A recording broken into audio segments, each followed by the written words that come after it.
بێبازاڕی و بڵاوبوونەوەی پەتای کۆرۆنا کاریگەری زۆری لەسەر چۆڵبوونی بازاڕەکان دروست کردووە.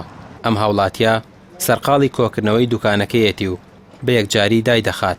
ئەم دوکاندارە دەڵێت تەنانەت پارەی ئاو و کارەبا و کرێی دوکانیش دەرناهێنێت، بۆیە بە ناچاری واز لە کارەکەی دەهێنێت. خەڵک ترسیە معاشیش نییە، خەڵک ترسیە نایەتە بازار.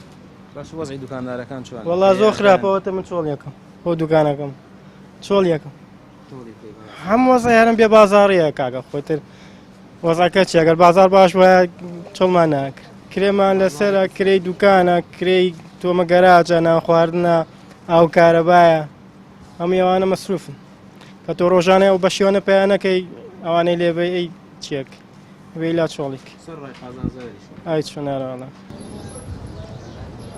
زۆربەی دوکاندارەکان بە بێتاقەتیەوە بەدیار دوکانە چۆڵ و کەلوپەلەکانیانەوە دانیشتون و لە چاوەڕوانی مشتەریدان، بەڵام بەشێکی زۆریان دەڵێن ڕۆژ هەیە تا ئێوارە یەک پارچەش نافرۆشرێت بۆیان. هاوڵاتیانیش دەڵێن حکومەتێکی کەم تەرخەم و بێبەزەیی وای لە دۆخی بازار کردووە، کاتێک موچە دابەش نەکرێت هاوڵاتی بە کام پارە بازار بکات. ڕاستە کۆرۆنا کاریگەری هەبووە لەسەر بازار، بەڵام ئەوەی بەم ڕۆژەی گەیاندووە گیرفانی خاڵی موچە خۆران و فەرمانبەرانە.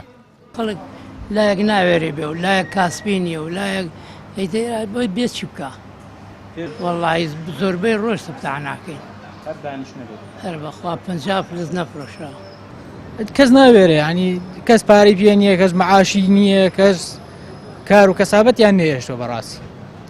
باشە هۆکارەکەی گیرفان خاڵی خەڵکە یا خۆت خەڵک ناوێت؟ وەڵی هەردووکێتی یەک ناوێرن نانێکی خۆی لە هەیە هەنێکیشی گیرفانی خاڵی و ناتوانێت.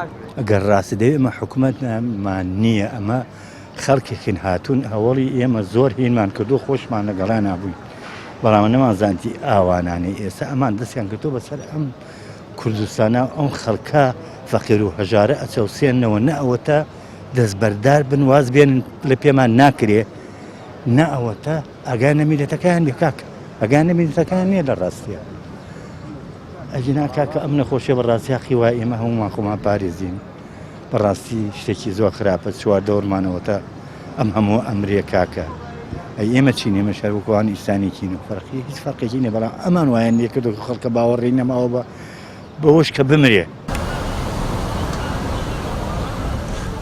بەهۆی بڵاوبوونەوەی پەتای ڤایرۆسی کۆرۆناوە خەڵک دەستیان لە ناڕەزایەتیەکان هەڵگرتووە، چونکە ئامارەکانی پەتای کۆرۆنا لە هەڵکشاندایە، بەڵام وەکو هاوڵاتیان دەڵێن سەبر و تەحملیش ئەندازەیەکی هەیە و خەڵکی بێزار بووە لەو حکومەتەی کە جگە لە ناخۆشی و نەهامەتی و دەردەسەری هیچ بەرهەمێکی دیکەی بۆ خەڵکی نەبووە. ئەوە شەوای کردووە بازار و کار و کاسبی خەڵک بە یەکجاری نەمێنێت. ڕامیار عوسمان، کەناڵی پەیام، سلێمانی.